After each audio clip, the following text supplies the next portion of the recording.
La primera vez que conocí a Miguel fue en invierno y dándonos un baño en el mar. El agua estaba fría, pero nuestra ilusión por explorar ardía desde dentro y venció a un obstáculo que era más bien mental.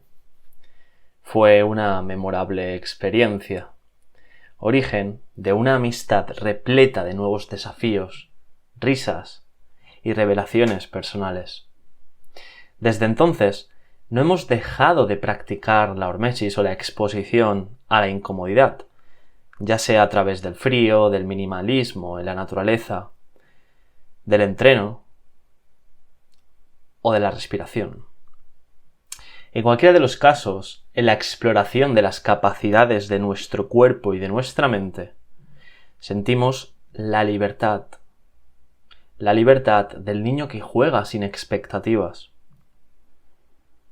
Hoy os traigo una enérgica y alegre tertulia con mi amigo Miguel, que, aparte de ser gran conocedor de principios filosóficos, espirituales, los aplica con soltura en su día a día.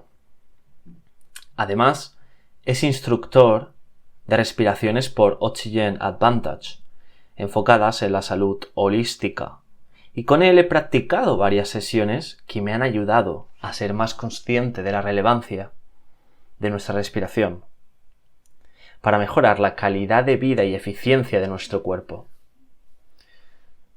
Os dejaré en la descripción su contacto, para que podáis comprobarlo por vosotros mismos.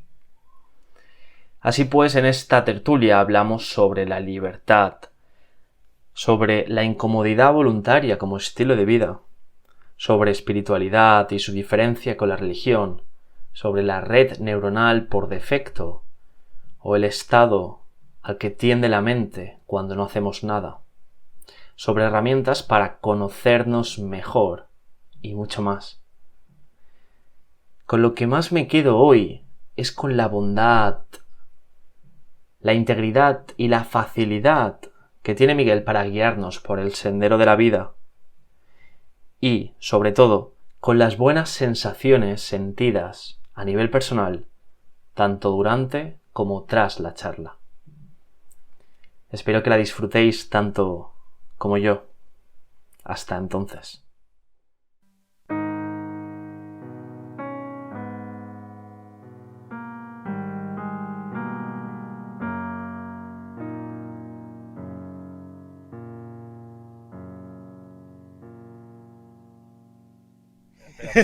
La palmada, tío. Ah, sí, es verdad, verdad. Sí. Ok.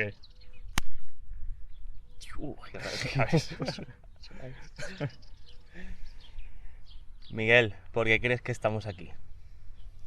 ¿Por qué estamos aquí ahora? Bueno, ¿en qué sentido? Es decir, como Estamos seres reunidos. humanos. Sí, reunidos como seres humanos, hablando. Vale, a la pues yo creo naturaleza. que se ha dado una cadena de sucesos, una cadena de causalidades, luego podemos hablar de la causalidad, Uy, uy, uy. para que esta conexión interpersonal suceda, ¿no? Igual que con todas las conexiones interpersonales que suceden a lo largo de nuestra vida, yo creo que ahí hay una cadena de causas Vale. que nos lleva por un camino determinado, teniendo en cuenta que yo soy de la creencia, y ahí puedo estar sesgado, de que el propósito de vida es algo que viene con nosotros de serie. Entonces, pienso que es por una cadena de causas. Claro, porque la causa tiene que haber subyacente a ello un propósito, ¿no? Eso es. Uh-huh. Ya. Pues mira, podemos empezar. Ahora ha sido para romper el hielo. Uh-huh. Procura que no se te coman el guión. Ya, el perrillo. Acércate un poquito. Venga, vale. Y así el micro está mejor. Vale. Pues venga, vamos con las fáciles preguntas, ¿vale? Que cualquiera puede responder. Seguro que sí, cuento con ello. ¿Qué es un esclavo? ¿Qué significa ser esclavo Vale. en la sociedad actual? Mira, la esclavitud yo la concibo como, en su descripción más simple a lo mejor, Uh-huh. como ausencia de libertad, ¿vale? Entonces, ¿qué es lo que nos hace libres? Bajo mi punto de vista, es someternos a lo que es un bien para nosotros, como seres humanos. ¿Qué es lo que no nos hace libres? Pues todo el condicionamiento que viene de parte de la sociedad. Vale. A través de la educación, a través de educación, digo, tanto del colegio como de nuestros padres, a través del entorno, a través de los medios de comunicación. Y luego hay otro factor que creo que es importante tener en cuenta, que es el tema del lenguaje. O sea, yo creo que uno de los fundamentos que determina nuestro nivel de libertad es el lenguaje que usamos. La forma de hablar. La forma de hablar y algunas ideas o frases que están en el inconsciente colectivo. Es decir, en la información que todos traemos de forma colectiva, de serie. De fábrica. De fábrica. Te puedo poner un ejemplo, y es lo que se suele decir de que hay que ganarse la vida, ¿no? Hay que trabajar duro para ganarse la vida. Y claro, una persona inquieta, como tú o como yo, ahí puede ponerse a pensar, pero es que la vida no está ganada por el simple hecho de haber nacido, es decir, cuando nacemos ya somos seres vivientes. ¿Cómo es eso de que hay que ganarse la vida? Entonces, yo creo que la libertad empieza por tratar de decodificar esa serie de ideas que nos vienen impuestas de alguna forma por la sociedad. Tratar de ir más allá. Sí. La forma de hablar, la forma de pensar. Todo esto se puede trabajar. Totalmente. Has dicho que hemos de someternos a un bien superior, a una virtud. ¿A qué te refieres con esto? Bueno, es algo que yo percibo desde el sentir. Pongo un poquito en contexto. Yo acabo de pedir una excedencia en el trabajo en el que estaba, porque sentía que no estaba alineado con mi propósito de vida. Sentía que estaba en las antípodas de mi propósito de vida y de cómo yo concibo el mundo. Entonces eso requiere una capacidad de autoescucha, autoconocerse, coraje, preguntarse, ¿esto que estoy haciendo lo estoy haciendo porque hay, digamos, un estímulo externo que de alguna manera me está ordenando que actúe así? Influenciando, ¿no? Influenciando. ¿O lo estoy haciendo porque realmente nace de mi interior hacerlo así? Entonces, ese someterse a lo que es uno mismo viene determinado por autoescucharnos, por la autoescucha. Claro, en ese entorno estabas influenciado por tus compañeros, por las horas que uno trabaja. Y lo que has dicho antes, ¿no? No necesariamente hemos de ganarnos la vida con el trabajo, sino al revés. El trabajo tiene que ser un medio bajo el cual luego obremos conforme a lo que nosotros hemos nacido para ello, o sea, Claro. a lo que nos gusta y deseamos. Y de hecho, cuando trabajamos y nos gusta lo que hacemos, realmente no es un esfuerzo, es simplemente algo que surge de forma natural, ¿no? Yo aquí siempre pongo el ejemplo de los animales, ¿no? Animales salvajes, bueno, incluso animales domésticos te diría que también, que ellos no tienen que ganarse la vida, o sí que tienen que ganársela en tanto en cuanto tienen que procurarse alimento, pero yo eso no lo concibo como ganarse la vida, lo concibo a que están siendo obedeciendo a su naturaleza. Entonces, Yo lo veo igual. yo trato de ir un poquito más allá y trato de verme reflejado, ¿no? en los animales en ese aspecto. Sí, hay un concepto que me gusta, que yo lo llamo el progreso genuino, que es básicamente cómo la vida se manifiesta a cada instante del tiempo sin preocuparse por el pasado ni proyectarse en el futuro, y va haciendo, sobreviviendo y de esta forma avanzando en el tiempo. Pero como bien dices, nosotros muchas veces somos esclavos, no solo por las influencias, sino también por nuestra mente, ¿no? Por supuesto. Porque nuestra forma de hablar dice mucho de cómo se genera el proceso de pensamiento también. ¿Qué herramientas podrías sugerir para intentar profundizar en nuestra esencia y desencadenarnos de estas cadenas? Mira, de esto has hablado en otros podcasts, en otras tertulias, y pienso que es un factor clave, y es la mayéutica de Sócrates, el cuestionamiento socrático. Y es, conforme vamos tomando acción en nuestra vida, hacernos preguntas de por qué estamos actuando así. Porque a veces esa forma de actuar obedece a una inercia, Y a veces esa forma de actuar sí que obedece a una llamada interna nuestra. Entonces el autocuestionamiento o el juntarte con otras personas que te hagan las preguntas adecuadas, pienso que es clave. Entonces, yo creo que las dos claves principales serían el diálogo interno y el entorno social en el que uno se mueve. Las herramientas metacognitivas, ¿no? Trabajar en uno mismo, reflexionando.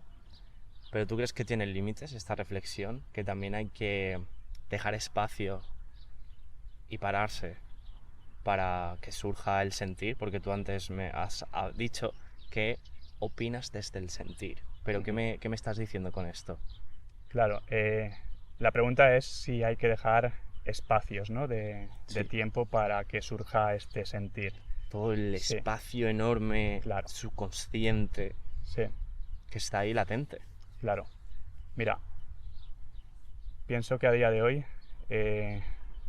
y esto creo que es compartido por ti y por la mayoría de gente que nos esté escuchando, vivimos bombardeados a estímulos y lo que corre peligro ya no es nuestra integridad física, como en tiempos ancestrales, sino la integridad de nuestra atención.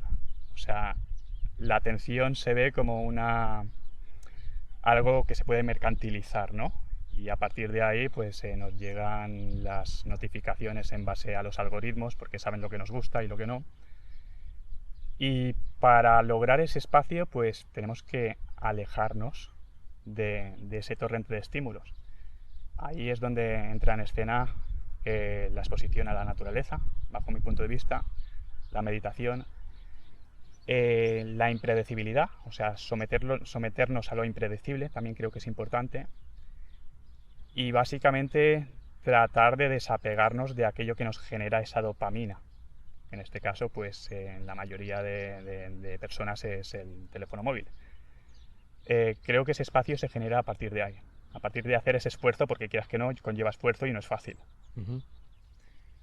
Por ejemplo, no sé si los oyentes lo saben, pero en nuestros teléfonos constantemente el micro está abierto y es lícito para las compañías escuchar y en base a eso ofrecernos servicios. No nos van a llegar ahora anuncios de retiros espirituales seguramente, y de este tipo, hablando de lo que estamos hablando. Ya verás. Sí, seguro. Pues es para mí también muy clave el entorno natural, por ejemplo, en el que estamos. Estos estímulos un poquito más complejos y más ricos nos permiten entender que no todo se puede hacer tangible con el pensamiento. Por ejemplo, en las ciudades todo es más rígido, más inflexible. Claro. En cambio, la naturaleza nos anima a volver a nuestros orígenes, así como has dicho tú. Me parece muy interesante. Y hablando de la naturaleza, la meditación, la has comentado también. ¿Qué es para ti meditar? Vale. Lejos del tópico de que meditar es dejar la mente en blanco, pues olvídate de eso. Me estoy dirigiendo a los oyentes que puedan escuchar el mensaje. Porque hay algo que creo que comentas en tu guión y creo que me estoy adelantando, que es la red neuronal por defecto. Sí. Y lo que nos viene a decir es que nuestra mente siempre está expuesta a actividad, que puede ser más adaptada a lo que nosotros queremos o puede ser más una información más saboteadora, por así decirlo. Entonces, la cosa es imaginarnos nuestra mente como un río que siempre está fluyendo, porque como he dicho, siempre hay actividad en nuestra mente, pero ese río puede ser más cristalino o más turbio dependiendo del tipo de pensamientos que pase por nuestra mente, y no solo del tipo de pensamientos que pase por nuestra mente, sino de nuestro juicio, del juicio que hagamos hacia ellos. Entonces, para mí la meditación es, la puedes hacer en movimiento o en quietud, pero la meditación es observar desde una tercera persona y eliminar el juicio. Y a partir de ella, cuestionarte por qué te vienen ciertos pensamientos, cuál es la raíz. La causa. Sí, porque es muy interesante esto que comentas de la tercera persona, porque si bien normalmente para obrar en la ciudad, en el día a día, en el trabajo, en los estudios, estamos teniendo un vínculo directo desde la inteligencia hacia lo externo, realmente podemos desarrollar una perspectiva por detrás de la inteligencia. Y para mí es este observador. Pero no queda ahí, sino que ese observador puede ir profundizando. Y ya no solo con el pensamiento, porque es muy difícil hacer tangible esto y expresarlo con símbolos, con conceptos, sino desde el sentir. Claro. Para mí es una forma de adentrarnos con la atención en el presente, en el sentir. Porque el presente es la expresión nuestra. O sea, es todo lo que vemos. No puede reconciliarse en otro momento que no sea el ahora. Y lo que quiero que ahora te imagines es cómo poder enseñar o cómo poder mostrar al oyente que solo existe el ahora. ¿Cómo lo harías tú? Yo tengo un experimento mental que me parece muy interesante y es desnudarnos de nuestros sentidos, que alguna vez ya lo he comentado, que es simplemente ir deshaciéndonos de los sentidos anatómicos, los ojos, el oído, el olfato, el gusto, el tacto. ¿Qué quedaría ahí? Para mí, aún quedaría esa capacidad metacognitiva de reconocerse a uno mismo. Pero ojo, también los pensamientos. Pero es que si lo pensamos, los pensamientos son producto de nuestro entorno. Es decir, nuestra forma, como hemos comentado antes, nuestra forma de reconciliar el mundo, cuando nosotros observamos algo, dice más de nosotros mismos que de eso mismo. Entonces, cuando nos desnudamos, para mí, eso es un experimento mental muy efectivo para ir a la raíz de lo que somos. No sé si tú tienes algo... Me parece súper potente y nunca lo había visto así. En mi caso, la pregunta era ¿qué podemos hacer para que el oyente se centre en el momento presente? Exacto. ¿No? Aquí y ahora. Bueno, ahora lo estará haciendo, supongo. Sí, Espero. sí. Vale. A ver, a mí lo que me funciona es algo que dijo una vez Sandra, que era que cuando... Sandra es una chamana, Sí. amiga mía y amiga de Miguel, que nos ha enseñado bastante a meditar, las respiraciones, un montón de cosas. Bueno. Sí. Cuando surjan pensamientos intrusivos, que son los que realmente nos desvían de ese momento presente, ella decía que para cortarlos hay que hacer una respiración profunda, en plan... Y yo lo he hecho, lo he comprobado, o sea, y lo llevo llevando a cabo bastantes veces a lo largo del día. Y es verdad que eso me aterriza en el momento presente y me mantiene ahí durante un buen rato. Esa es una potencial forma de abrazar el momento presente, ¿vale? Pero yo pienso que el tema de reflexionar sobre la muerte también es una forma muy potente, porque al concebir que nuestro tiempo es limitado, al menos nuestro tiempo en este plano conocido, pues lo limitado es lo que tiene valor. Entonces, en ese momento te estás, por así decirlo, obligando a abrazar ese momento presente, en el momento en el que sabes que tu vida tiene fecha de caducidad. Entonces te diría que esas dos formas son las que yo más utilizo, las que a mí más me sirven. Me has hecho recordar a un libro que leí sobre cuál era el sentido evolutivo de la respiración. Y me parece que está totalmente en sintonía con lo que acabas de decir, de volver al momento presente. Porque según este libro, la respiración, no la respiración, sino la capacidad voluntaria del ser humano de modificar cómo respiramos.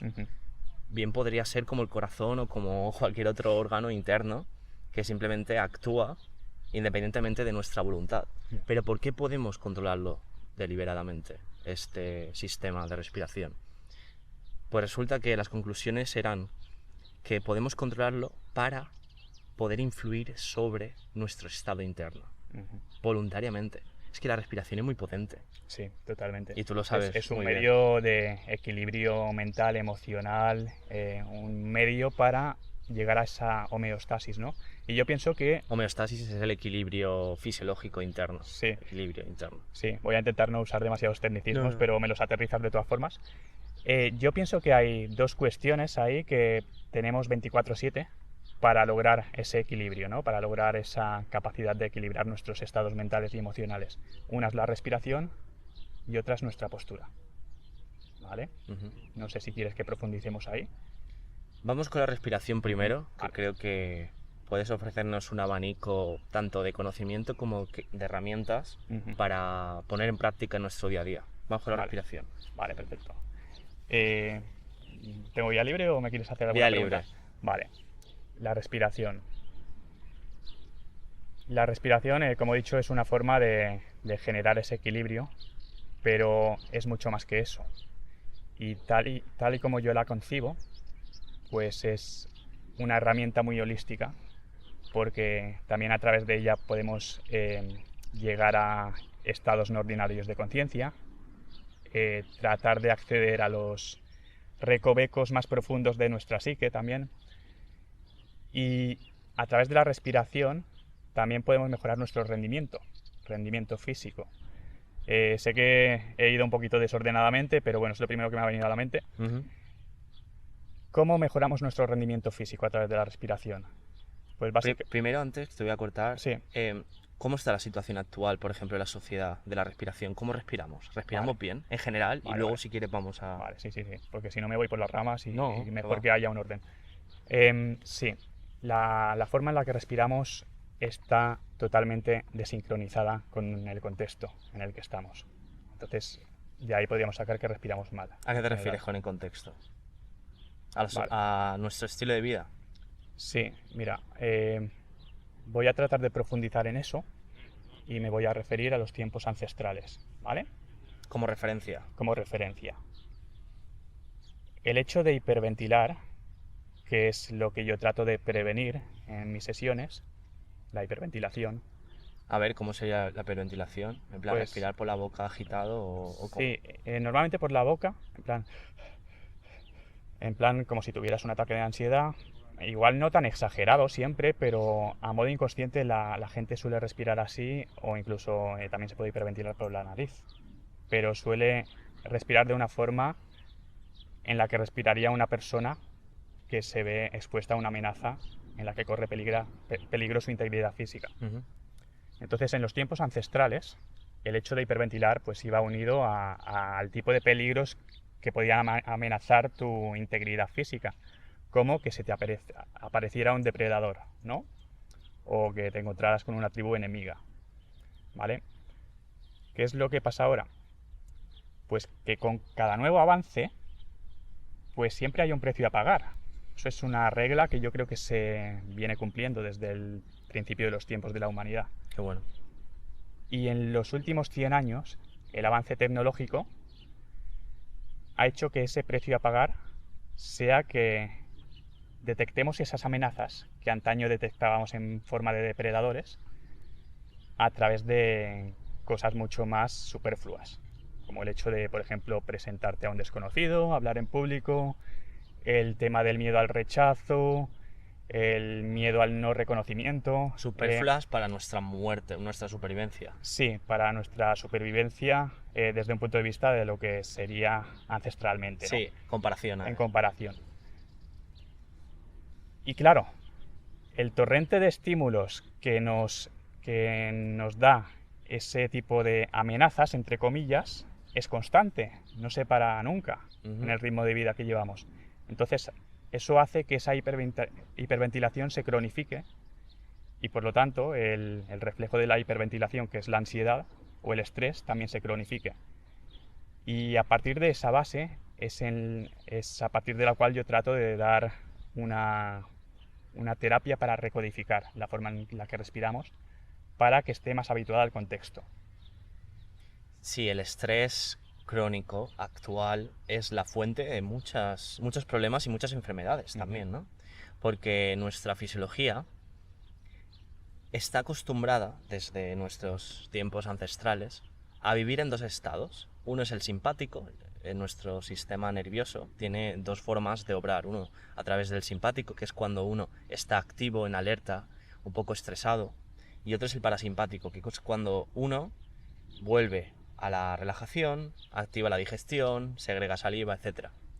Pues antes, solíamos estar mucho tiempo en el parasimpático y había picos en el simpático, ¿no? Sí. Y actualmente es como dices, estos estímulos de la civilización nos animan a estar frecuentemente en el simpático. No tan estresados, pero un estrés no despreciable y constante, ¿no? Sí, que lo que realmente erosiona es la constancia de ese estrés. Igual que lo que erosiona las rocas no es la fuerza del mar, sino su constancia. Exacto. Entonces es lo mismo. Entonces, la atención en las redes sociales, los estímulos constantes, eso también influye, Claro, ¿no? claro. Por eso estamos hablando de la importancia para una salud global de desconectar, de tener estos tiempos donde el sistema parasimpático está activo y donde simplemente estamos en el presente y ya está. Que es justamente lo que hacían las tribus de antes. Es que son muchos factores. Por ejemplo, también el hecho de que podamos tener alimento a golpe de clic, pues eso realmente nos desvincula de nuestra ancestralidad y esa burbuja de comodidad pues realmente tiene un efecto directo en la forma en la que respiramos, porque la comodidad tal y como la concebimos no es realmente una comodidad, sino es algo que nos corroe a nivel fundamental. Vamos a hablar de la comodidad Vale, ahora. ok. ¿Por qué en Instagram te llamas huellas horméticas? Vale. Venga, aprovechamos. Vale, aprovecho para explicar lo que es la hormesis. Desde un punto de vista académico, hormesis sería el mecanismo de nuestro cuerpo para, según qué estímulos que en grandes dosis podrían matarnos, pues cuando esos estímulos se dan en pequeñas dosis, lo que se genera es una adaptación. Lo que se genera es que estemos mejor adaptados a un entorno cambiante. Como cuando trabajamos, ¿no? Sí, la sobrecarga progresiva, sí, vendría a ser eso, ese tipo de adaptaciones que vienen por estímulos pues incómodos. Entonces ahí ya entraría el concepto de incomodidad. Yo el concepto de hormesis me lo llevo un poquito más allá de su concepción académica y me lo llevo al tema de derribar barreras mentales, ¿vale? Porque cuando nosotros sentimos miedo, hay una parte muy primitiva de nuestro cerebro que piensa que va a morir. Detrás de ese miedo siempre está la muerte. Y cuando tomamos decisiones a pesar de ese miedo, de alguna forma estamos superando esa muerte, trascendiendo esa muerte simbólica. Aumentando la conciencia. Eso es. Entonces, van por ahí un poquito los tiros. De usar la hormesis para que nos ayude a derribar barreras mentales y a ser más resilientes. En términos ancestrales, la hormesis era involuntaria. Y eso, es decir, por ejemplo, si teníamos que caminar descalzos, había que hacerlo, porque si no moríamos. Si teníamos que ir a cazar y estar 3 o 4 horas corriendo o lo que fuera, teníamos que hacerlo, no había otra forma. Pero eso, a lo largo de cientos de miles de años, se fue incorporando en nuestros genes, ¿no? Sí. Y actualmente el problema es la comodidad o el exceso de ella, ¿no? Sí. Y por eso, más que nunca, hoy es fundamental incorporar estas pequeñas dosis de incomodidad para volver a nuestros ancestros, ¿no? Eso es, totalmente. Es como una llamada, ¿no?, de nuestro interior que según qué persona se genera. En la mía se ha generado. Es como una llamada, yo creo que sería comparable a lo que viene siendo una llamada espiritual, pero es como que sientes que te llama la parte más ancestral de tus genes y uno se echa a la piscina y digamos que va hacia esa adaptación constante. Sí. Hace caso y sigue ese progreso, ¿no? Sí. Que le llama. Pues dinos algunos ejemplos de estresores, que así es como se llama esta pequeña incomodidad voluntaria, para mejorar nuestra calidad de vida. Vale. Y nuestra calidad de pensamiento, al final. Vale, perfecto. Mira, yo algo que hago siempre, o el 90% del tiempo, es ir descalzo, ¿vale? Y para mí eso ya es placentero. Entonces, es muy curioso porque es una incomodidad, pero es una incomodidad hasta que tu cuerpo se adapta a esa incomodidad, porque luego pasa a ser algo que tu cuerpo pide. Entonces, el tema de ir descalzo, yo voy el 90% del tiempo, excepto cuando el suelo quema, que ahora en verano pasa mucho, pero me ayuda a sentirme más conectado con mi ser y con la naturaleza. Pero al principio... Al principio duele, eso, sobre todo según qué terrenos, porque yo me iba al monte descalzo, entonces eso quieras que no, pues te cagas en todo. Pero claro, me iba con el calzado barefoot en la mochila, por si acaso, para que no fuera tan directo. Entonces la base de la hormesis es que siempre sea gradual, ¿no? Y no te confundían con un lobo, tío. Sí, bueno, alguna oveja y tal me vio con ojos ahí, sí. El tema de... Yo empecé con la exposición al frío, ¿vale? Entonces... Ahí nos conocimos tú y yo, ¿no? Sí. Yo ya llevaba experimentando, porque durante un viaje a Eslovenia sentí la llamada de un lago glaciar. Y tú no tenías ni idea de... Y yo no tenía... Bueno, había visto algún vídeo de Wim Hof y tal, pero no había profundizado. Vale. Entonces, es como que ese lugar, ese lago, me pidió que me metiera en él. Esto es algo muy difícil de explicar en términos racionales, si no imposible, pero es una forma de intuición que yo tengo con la naturaleza. Y eso, me pidió que a la mañana siguiente, al amanecer, me metiera en ese lago. Y ahí empezó todo porque quieras que no, era un lago glaciar, vale que era verano, pero el agua estaba fresquita, ¿no? Lo siguiente. Sí. Entonces, la exposición al frío pienso que puede hacernos ver más allá, ¿no? De digamos, a ver que no me sale. Más que la barrera, o sea, romper las barreras mentales. Sí, eso es. Es decir, nosotros estamos acostumbrados a un rango de temperaturas. Claro. Y en cuanto nos salimos de ahí, pues es como, ostras, quiero ponerme el aire acondicionado, quiero ponerme la calefacción. Sí. Y la exposición al frío es una manera de aumentar ese nivel de tolerancia. Ajá. Es como explorar. Como explorarte, como autoexploración. Exacto. Sí. Y además, el peso que tiene en el entrenamiento del carácter. Porque en cuanto haces algo que es incómodo para ti, eso te hace concebir la idea de que eres una persona capacitada para enfrentarte a los diversos retos que te va a poner la vida. El hecho de meterte en agua con hielo, pues te hace entrar en un autodiálogo de si he sido capaz de esto, soy capaz de cualquier adversidad que la vida me ponga. Te hace ver las potencialidades Totalmente. de tus capacidades, ¿no? Sí, es eso muy es. interesante. Y esto recordamos que no es solo algo que beneficia a nivel mental, sino que a nivel fisiológico está todo entrelazado. Por ejemplo, la exposición al frío, una simple ducha de agua fría de 1, 2 o 3 minutos nos cambia la química, la fisiología totalmente. Y nos hace estar más atentos, nos hace estar más motivados. Y podría ser un antes y un después en una persona, por ejemplo, que no le encuentre, que esté un poco triste, por ejemplo. Totalmente. De hecho, Wim Hof, el motivo por el cual se puso a incursionar en el tema de la exposición al frío fue a partir de un trauma, el momento en el que se suicidó su esposa. A partir de ahí empezó a tratar de encontrar respuestas, y una de las respuestas que le cambió la vida y le dio un giro de 180 grados fue la exposición al frío. Entonces es lo que tú dices, te cambia toda la química, ¿no? Sí, está todo interconectado, nuestro cuerpo, nuestra mente. Por ejemplo, nosotros entendemos el entreno muchas veces de manera reduccionista, simplemente es ejercitar el cuerpo, aumentar la masa muscular, pero va más allá, va en la exploración y ver de lo que es capaz nuestro cuerpo y nuestra mente, de la coordinación también. Hemos hablado de barefoot, de andar descalzos, que también tiene muchos beneficios en la pisada, ¿no? En la pisada, en la anatomía de nuestro pie, en sentir el suelo, en trabajar la musculatura, o sea, un montón. También. Hemos hablado de la exposición al frío. Me gustaría también hablar sobre el ayuno, un poco. Sí. Creo que es el otro pilar. Sí. ¿Qué opinas del ayuno? Bueno, yo el ayuno no he hecho nunca más de 16 horas de ayuno. Mi reto siguiente es hacer el de 24. Vale.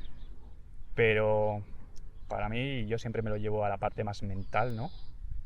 Es una forma de integrar la idea de no necesidad. Vale. Porque como he comentado antes, hoy en día tenemos la comida a golpe de clic.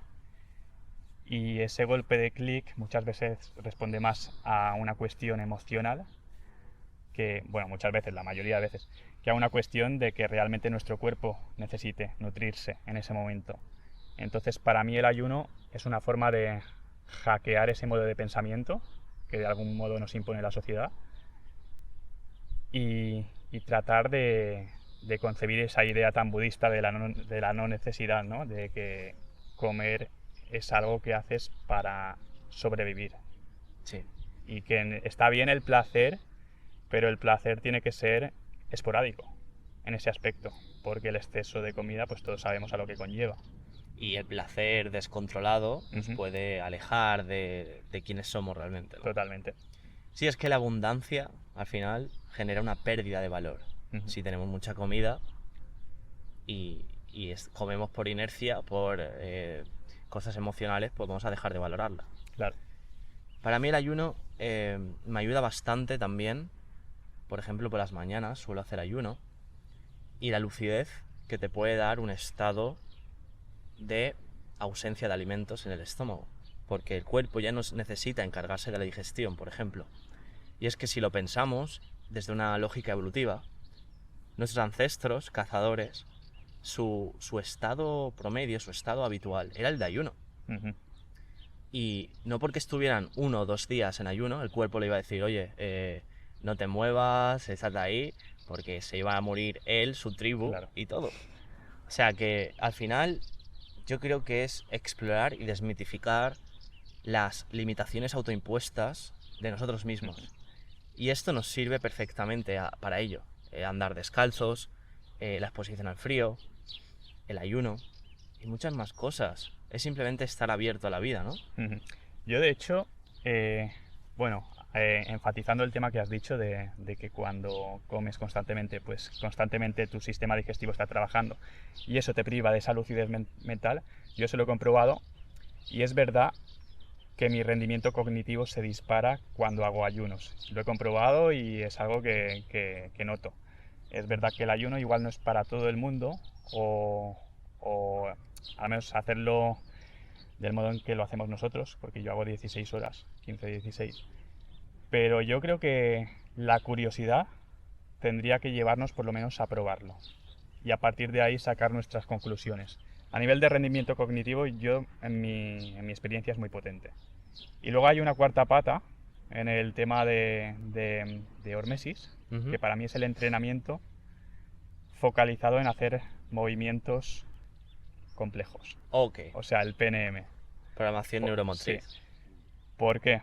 Porque cuando vamos al gimnasio, pues realmente podemos estar haciendo un ejercicio y tener nuestra mente en un sitio totalmente alejado. Mirar el móvil y hacer un pull de bíceps. Porque ahí no tienes que poner atención en cómo haces el movimiento, al ser un movimiento mucho más mecánico. El PNM lo que tiene es que los movimientos son mucho más curvos, mucho más complejos, abarcan otro tipo de grupos musculares. Entonces, tu atención tiene que estar ahí. Y para mí, el PNM es una forma de meditación. Ya que hemos hablado de la meditación antes, sí, pues es una forma de tener tu foco y tu atención en lo que estás haciendo. Porque entrelaza lo mismo, la mente y el cuerpo, ¿no? Eso es. Entrelaza eso y al final nos expande también porque nos hace ser conscientes. Total. De nuestras capacidades, ¿no? Hemos hablado de la meditación, de la respiración y antes has comentado la red neuronal por defecto. ¿Qué es la red neuronal por defecto? Vale, mira, de forma un poco cómica, yo me suelo referir a ella como la forma que tiene nuestra mente de reírse de nosotros cuando queremos dejarla en blanco. Es como que nos trolea, ¿no? Me gusta. Y ahí nos mete, pues, pensamientos intrusivos, normalmente ligados a cosas del pasado o a cosas del futuro, a cosas que nos generan culpa del pasado o a cosas que nos generan preocupaciones en el futuro. Esta sería la parte más oscura de la red neuronal por defecto. Porque la red neuronal por defecto no es ni mala ni buena, simplemente es. Entonces, esa es la parte a la que yo creo que en nuestra sociedad estamos más acostumbrados. Pero tiene la moneda tiene otra cara, ¿no? Y en este caso es que cuando nos exponemos a momentos de soledad, naturaleza, de esto ya hemos hablado antes, en esa misma red neuronal por defecto van a aparecer ideas, van a aparecer cosas que nos induzcan a ser más creativos, van a aparecer nuestras potencialidades a nivel mental. Incluso en experiencias de estados no ordinarios de conciencia, pues esa red neuronal por defecto pues nos va a hacer ver cosas de nosotros que igual no conocemos. Entonces creo que tiene una cara negativa y una cara positiva. Para mí, la red neuronal por defecto, que bueno, como lo has dicho, es genial, solo que quería comentar un matiz, es cuando dejamos de ejecutar funciones en nuestro día a día y, por ejemplo, volvemos a nuestra casa y estamos ahí y no tenemos ninguna tarea pendiente. Entonces, para mí la red neuronal por defecto es hacia dónde tiende nuestro estado, hacia dónde tiende nuestro pensamiento, y eso desemboca en la sensación de aburrimiento cuando queremos seguir haciendo cosas. También has comentado que con diversas herramientas podemos profundizar, por ejemplo, la influencia con la naturaleza. Pero ¿no crees que es precisamente profundizar en capas más profundas de este por defecto? ¿Sabes? ¿Cómo podemos profundizar? ¿Cómo podemos rascar en este estado por defecto para conocernos más? Vale. Yo creo que eso empieza por la aceptación de que somos mucho más de lo que podemos concebir a simple vista. Y cuando aceptamos, estamos sentenciando eso, ¿no? Porque sí, quien acepta claro, no es el pensar, ¿sabes? Sí. Por supuesto, por supuesto. Y a partir de ahí, saber que, mira, ya me meto en espiritualidad, pero creo que la analogía está muy bien para entender esto. En la espiritualidad está, o hay una rama de la espiritualidad que está corrompida bajo mi punto de vista, que es esa que dice que somos luz, ¿vale? Y nosotros somos luz, pero también somos sombra. Y toda la gama de grises que hay ahí, ¿no? Entonces eso me parece una forma de verlo muy reduccionista. Y para tratar de indagar e ir a lo más profundo de esa red neuronal por defecto, tenemos que ser capaces y aceptar nuestras sombras. Entonces, ¿cómo? Ahí viene la pregunta difícil y la pregunta que es un reto para mí. Yo, tal y como yo lo he hecho, ha sido a través de estados no ordinarios de conciencia. Tú y yo, bueno, el tema de la respiración, del breathwork que hicimos con Abraham, pues esa es una potencial forma de conocer. Breathwork es una sesión de respiraciones combinadas con música, porque hemos dicho que las respiraciones afectan a la fisiología también. Claro. Luego yo lo digo abiertamente, yo he estado en una ceremonia de ayahuasca y eso también te hace ver tu lado más oscuro. Y a partir de ahí tener las herramientas para trabajar sobre él. ¿Significa esto que estoy recomendando esto? Ni mucho menos, porque para nada es para todo el mundo. Yo creo que básicamente deberíamos ser capaces de hacer un ayuno mental. Un ayuno, bueno, hoy en día lo llaman ayuno de dopamina, ¿no? De vez en cuando, ¿no? Sí, de vez en cuando, para tratar de rascar ahí, en lo más profundo. Es como estás en el tren del día a día y es bajarse del tren y mirarlo en su completitud, ¿no? Totalmente. Y luego volver a subir. Olvidarse del móvil también, obviamente. Luego hay otra cosa que me genera mucha curiosidad, que yo no he hecho todavía, pero quiero hacerlo, es un retiro de silencio. Un retiro de 7 días en los que no digas nada, ni oigas nada tampoco, o sea, no oigas lenguaje humano.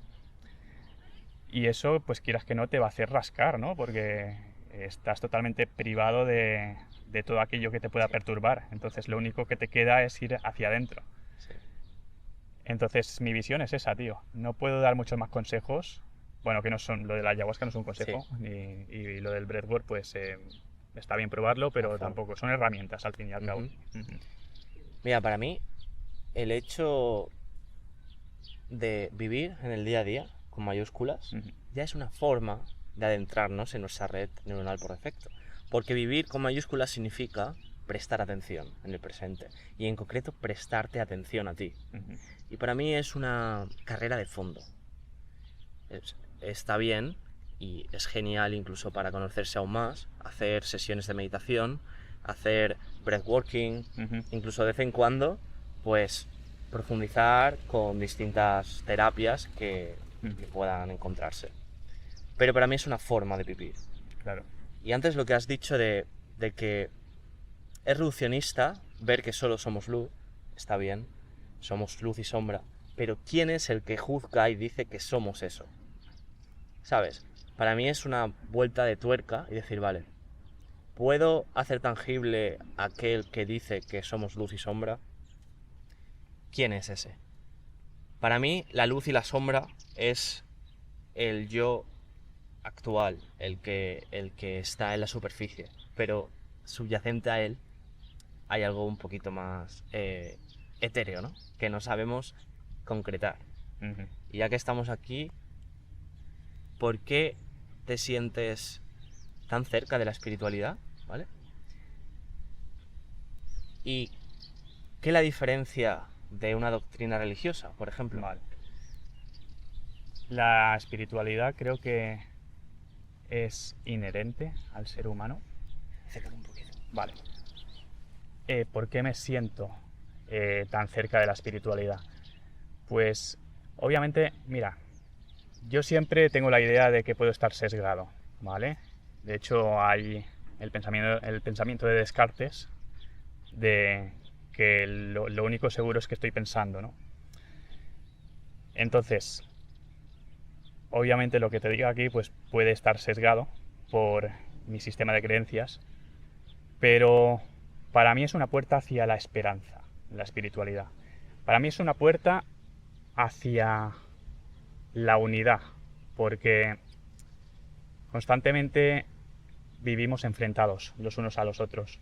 Y para mí la espiritualidad es una forma de integrar las diferencias y concebirlas en forma de unidad, ¿vale? Y para mí es una forma de relacionarme con la idea de que formo parte de algo superior a mí, que va alineado con mi propósito. Entonces esas serían, digamos, las cuestiones por las cuales yo me siento espiritual. ¿Y cómo lo distingues de la religión? Vale. La religión es un dogma para mí en tanto en cuanto obedezca a un sistema jerárquico. Desde el momento en el que la religión está regida por una iglesia o por el Vaticano, ahí se convierte en dogma. Centralizado. Centralizado, sí. Pero la esencia última de la religión, para mí, es la espiritualidad. Es decir, en el caso del cristianismo, el mensaje de Jesús, de amarás a tu prójimo y todo lo que hay detrás de ahí, para mí eso es espiritualidad y no está muy alejado de doctrinas filosóficas como el estoicismo. Entonces... El logos, ¿no? Por ejemplo. Sí. Para mí la diferencia sería que la religión, tal y como está estructurada en la sociedad, es un sistema jerarquizado y la espiritualidad es la esencia, es la semilla. El núcleo, genial. Pues mira, si bailamos un poco por el espacio de las religiones, entonces nos daríamos cuenta de que en su esencia hay algo que comparten. Personalmente pienso que después es la historia, la interpretación, el contexto que se le añade, que eso ya sí que es como un poco dogma, ¿no? Pero la esencia yo creo que es algo fundamental entre ellas y eso es lo que comparte con la espiritualidad. Pero yo creo que la espiritualidad no es una creencia, es una forma de sentir. La espiritualidad es simplemente una inercia que el ser humano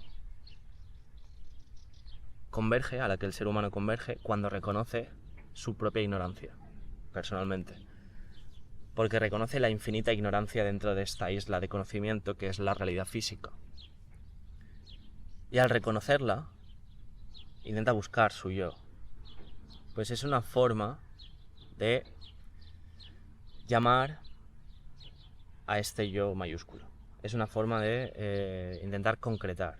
Pero la espiritualidad no se habla, no se explica, simplemente se vive, se siente, para mí. Está bien que una persona pueda orientar, una persona espiritual orientar con los conceptos, pero no debemos olvidar que las palabras son categorizaciones, ¿no? Categorizaciones. Sí, etiquetas, sí. Que si tú llamas un árbol, pues un árbol tiene infinitas formas, infinitas variaciones. Eso es un árbol, eso también.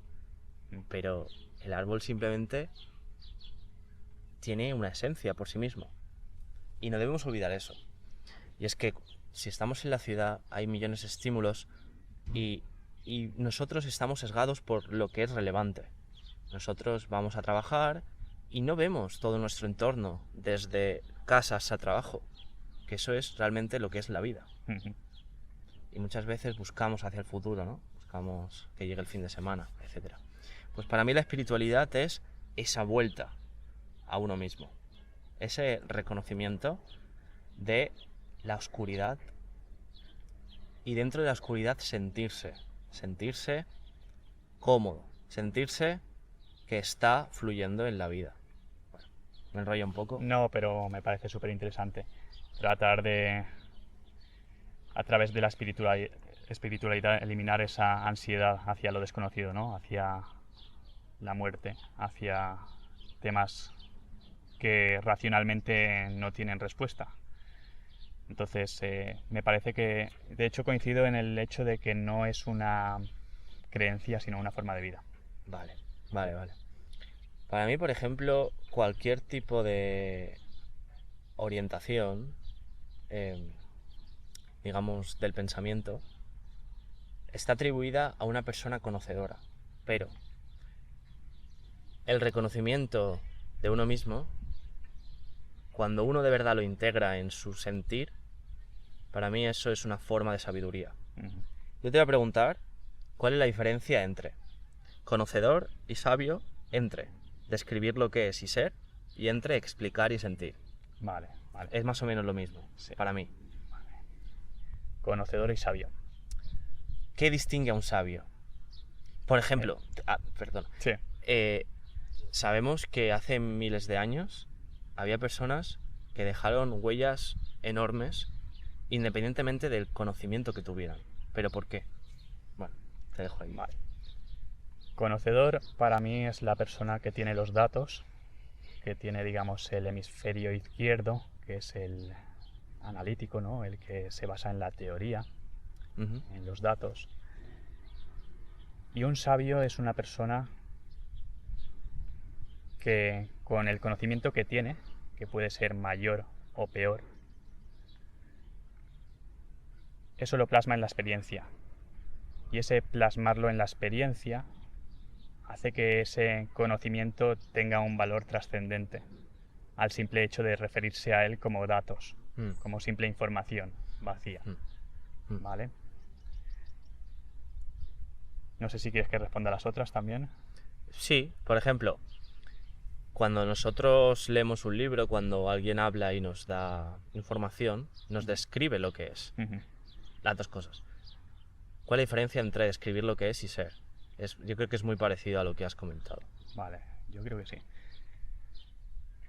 Describir lo que es categorizarlo con el lenguaje, teniendo en cuenta que el lenguaje es algo que lo limita, que lo sumerge en una etiqueta, ¿no? Cuando decimos que alguien es, pongámosle la etiqueta que sea, de izquierdas o de derechas, ya lo estamos limitando, porque ya nos estamos refiriendo a él como alguien que no va más allá de esa ideología. Yo mismo, que antes en Instagram era nómada estoico, y ahora no me gusta definirme como estoico porque pienso que soy mucho más que un estoico, y ni siquiera creo que sea estoico, sino que abrazo ciertas ideas del estoicismo. Ajá. Cuando me etiquetaba como estoico, estaba limitando mi forma de pensar, mi forma de ser, ¿vale? Sin embargo,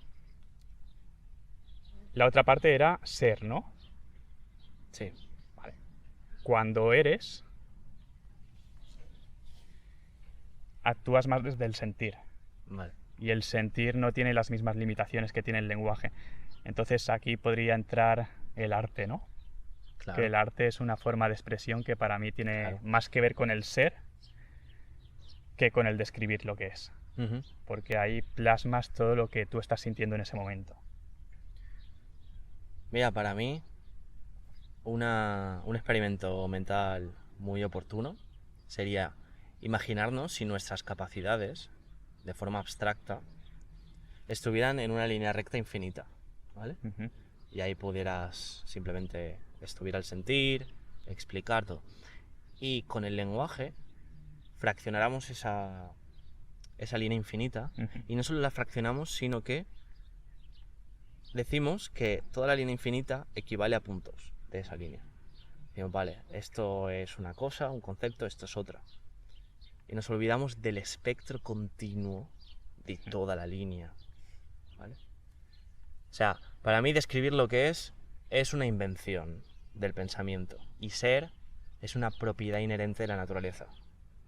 Porque nosotros, si nos remontamos en el pasado, al final emergemos de la propia naturaleza. O sea, si hacemos caso a las teorías científicas que están respaldadas en evidencia con el método científico y retrocedemos en el tiempo, hay un Big Bang.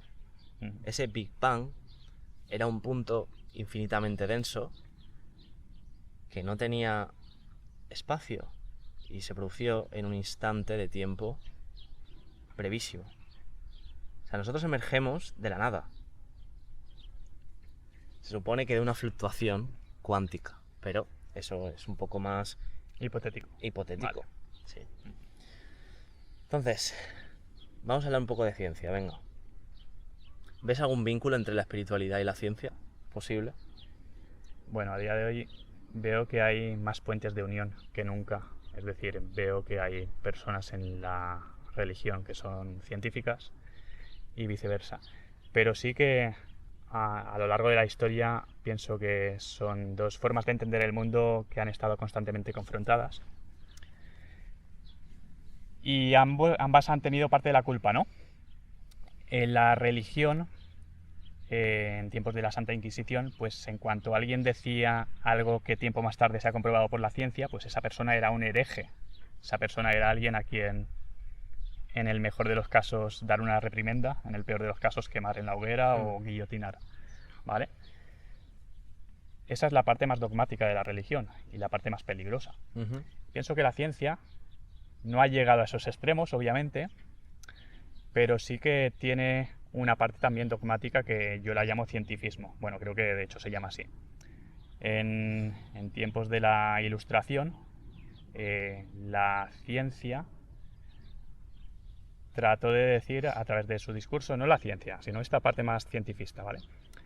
Que conceptos como el alma o el espíritu no podían existir, porque no eran comprobables desde el punto de vista de la evidencia científica. No eran demostrables. Uh-huh. ¿Vale? Entonces, ¿ahí qué pasa?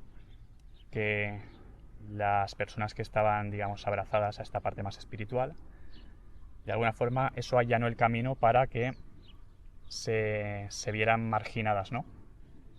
Y claro, yo pienso que esas personas, pues al final se abrazaban a algo Uh-huh. que las hacía estar en paz consigo mismas. Sin embargo, cuando a lo largo de un proceso histórico privas a una sociedad de esa fe, de esa espiritualidad, de esa esperanza, ¿no? Esas personas se evaden en otras cosas que no les hacen ningún bien, más bien todo lo contrario. Hablo aquí de adicciones, de alcohol, Sí. de drogas y tal. Entonces, Sin sentido. el sinsentido, el nihilismo total, el sí, absurdo. puro y duro.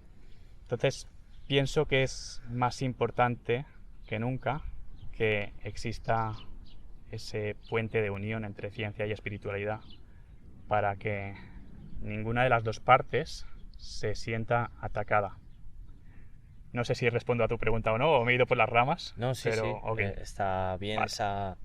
ese apunte histórico que decías de la religión de la Inquisición, que cortaban Sí. de raíz cualquier pensamiento diferente. Y para mí esto es un grave error, porque priva de la libertad inherente del ser humano, que es la de la creación genuina, es la de la exploración en el espacio de las ideas. Y esto era totalmente cortado. Y de ahí viene el estancamiento, que no se segregaba, digamos, la libertad científica. Por otra parte, yo creo que la ciencia, como corporación, es una repercusión natural del pensamiento humano, que intenta comprender desde la razón. Para mí la ciencia no tiene ninguna connotación de dogma o ninguna connotación buena ni mala, es simplemente la ciencia. Pero creo que el cientifismo viene por parte de los seres humanos, más que por la ciencia. De hecho, la ciencia es difícil de definir, porque no se ponen de acuerdo ni los científicos sobre qué es la ciencia.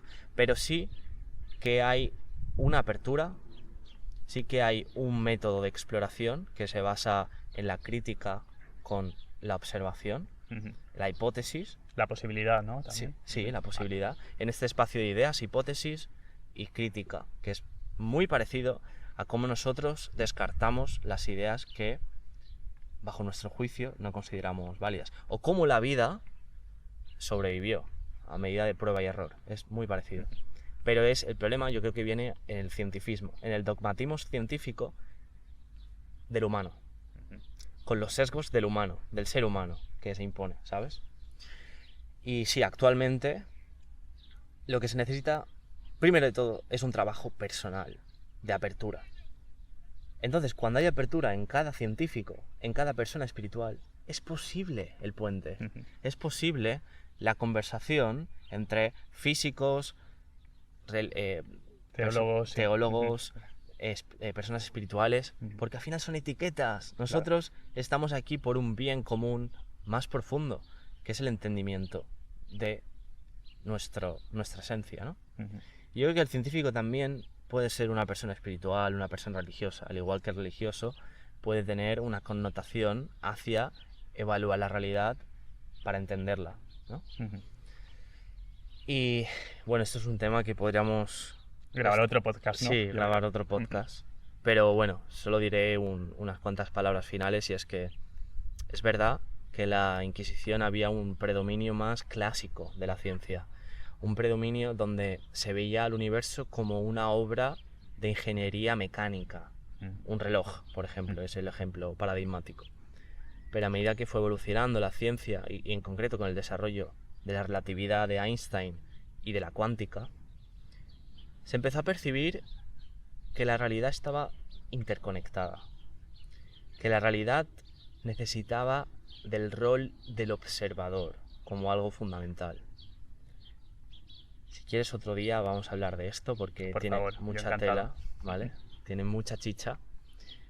El observador empezaba a ser fundamental y no se comprendía, ni se comprende hoy en día qué propiedad es la consciencia, qué es, o simplemente es un artilugio de la teoría. Pues yo creo que en esas interpretaciones, ya no partiendo de que porque muchas veces lo que se suele hacer es, oye, aquí hay un poco de ignorancia, vamos a atribuirle Dios, todas las cosas misteriosas a esto, ¿sabes? Pero simplemente desde la apertura, desde el sano juicio, porque cuando hay un consenso entre diferentes personas, yo creo que se puede llegar a una verdad mucho mayor. Nada, no me enrollo más, pero quería comentar que está pendiente. De hecho, bueno, yo añado algo aquí, que es la teoría un poco de Descartes, o Descartes, si lo queremos castellanizar, ¿no? sobre la existencia de Dios, ¿vale? Y esto, yo creo que sería un error juzgarlo con ojos de nuestro pensamiento actual, porque en cada tiempo tiene su forma de pensamiento conforme a las herramientas que tienen, ¿no? Conforme al entorno.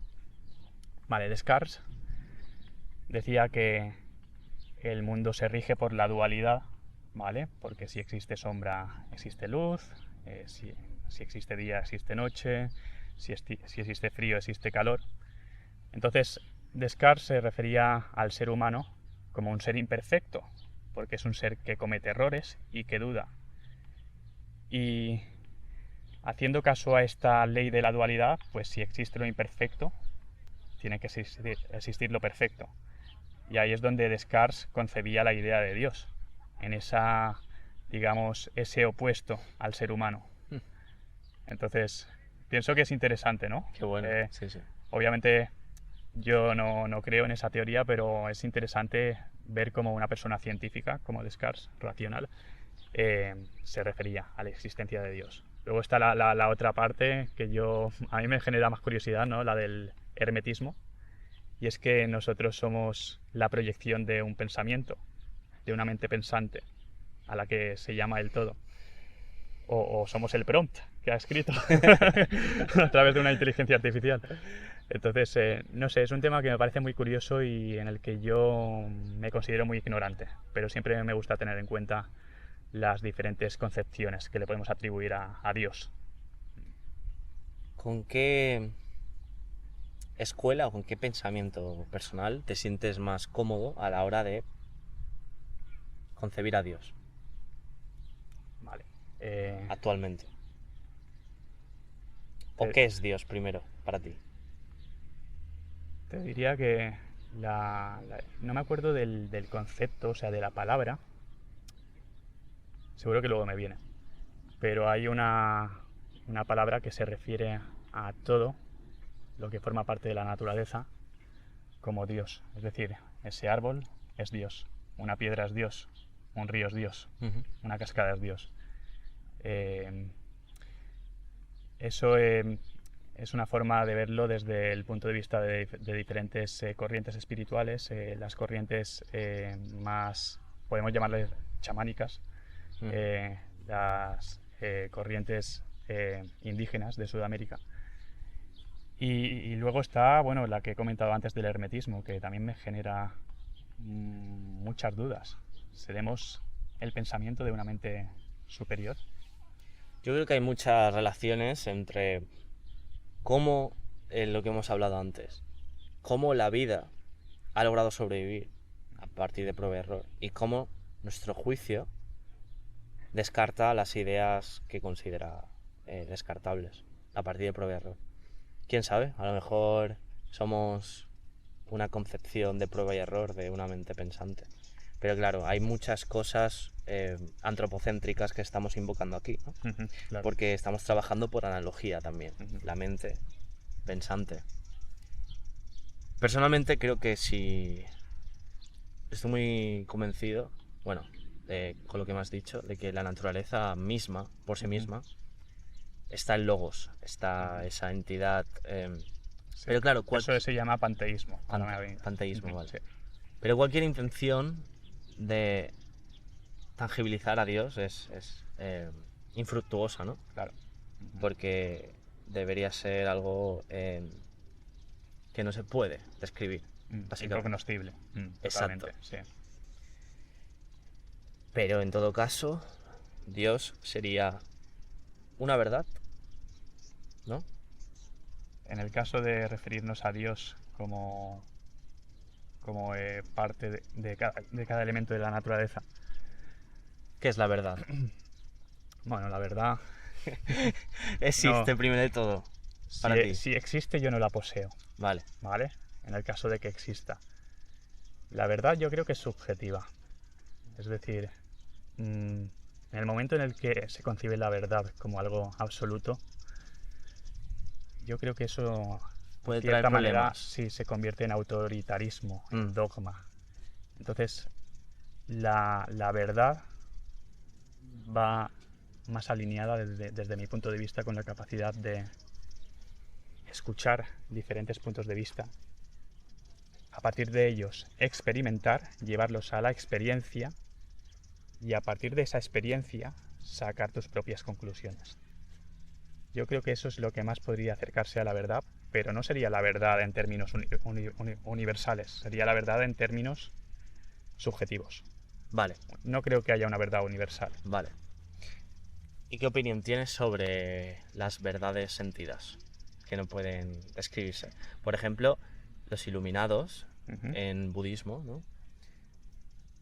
¿Por qué si se iluminan no pueden, digamos, transferir ese conocimiento hacia el resto. ¿Qué opinas de ese tipo de verdad que subyace al pensamiento y a los símbolos? Yo creo que no pueden transmitir ese conocimiento porque lo tendrían que hacer a través de un medio que nos limita, que es el lenguaje. Entonces, esa verdad yo creo que va más alineada con la verdad que tú puedes plasmar en un cuadro o en una obra de música o en algo que trasciende los límites del lenguaje. Pero básicamente, si damos por hecho que existe la iluminación, va más allá de lo que, primero de todo, de lo que uno puede expresar con el lenguaje y segundo, de lo que uno puede concebir con sus sentidos. Qué bueno. Sí, yo estoy muy de acuerdo con eso. Has hablado del arte. El arte es una expresión natural, ¿no?, del ser humano desde que se concibió en las cavernas. Para mí el arte es una forma de explorar. Al igual que la incomodidad voluntaria exploramos nuestro cuerpo, el arte explora la libertad, ¿no?, de lo que somos capaces de hacer. ¿Cómo podemos ser más artistas, o ya lo somos en nuestro día a día? Vale. Ahí tenemos que hacer un trabajo, ¿no?, de evolutivo, porque ahí, bueno, me podría meter en un charco un poco turbio, y es el sistema educativo, que lo que nos estimula es el hemisferio izquierdo, que, como he dicho antes, es el de los datos, ¿no?, el de la información analítica, que es necesario, obviamente. Pero si dejamos de lado el hemisferio derecho, que es el que está más relacionado con el arte, con la intuición, con lo no abarcable a través de un lenguaje convencional, pues estamos perdiendo una región de exploración de nuestro ser. Entonces, básicamente yo creo que desarrollar la capacidad artística pasa por exponerse al arte de otras personas. Vale. Y a través de ahí tratar de entender el porqué. ¿Qué quería transmitir este señor con esta obra musical, con este cuadro? A partir de ahí, tratar de hacer un proceso de autoescucha y tratar de evocar esa forma de expresión que esa persona había evocado con esa obra artística. Entonces pienso que pasa por ahí. Yo, ya te digo, desde mi experiencia, desde pequeñito he sido una persona bastante artística, entonces a una persona que no estuviera familiarizada por el arte es la forma que yo tengo de verlo. Hay personas que crecen ya con una visión artística de la vida, entonces para mí esas personas están aventajadas a la hora de autoexplorarse. Pero nada, va por ahí los tiros, tío. Qué bueno, tío. Esto que has comentado de observar una obra de alguien y ver cómo uno lo siente, ¿no? Pienso que la diferencia entre un mensaje, digamos, de texto y el arte, de texto prosaico, simplemente sin algo poético, es que el mensaje tiene un emisor y un receptor, el que quiere transferir conocimiento. Y eso es algo a efectos prácticos objetivo. Pero el arte, cuando uno se expone a una obra, dice más sobre uno mismo y remueve las arenas interiores, yo creo. Y te ayuda a conocerte a ti. ¿Sabes? Totalmente. No es un emisor-receptor, sino que el que recibe, hay interacciones. Totalmente. O sea, el mensaje muchas veces acaba viniendo por la obra de arte hacia ti, que no al revés, ¿no? Aunque puede ser algo bidireccional también. Pero sí. De hecho, mira, otra cosa que se me ha olvidado decir, ¿sí?, es el tema de exponernos a lo impredecible, a la impredecibilidad. Porque una persona que tiene una rutina en su día a día, y ojo, está muy bien tener una rutina porque es la base de la disciplina, pero creo que hay que buscar el equilibrio y también buscar la novedad, ¿vale? A través de desarrollar esa tolerancia a lo impredecible, a no saber lo que va a pasar, uno rompe con el diálogo mental. Y es a partir de ahí donde uno puede observar el vacío desde el cual puede emerger nuestra creatividad. Esto, mira, hay un diálogo del budismo, ¿vale? Y aquí se dibuja muy bien este ejemplo.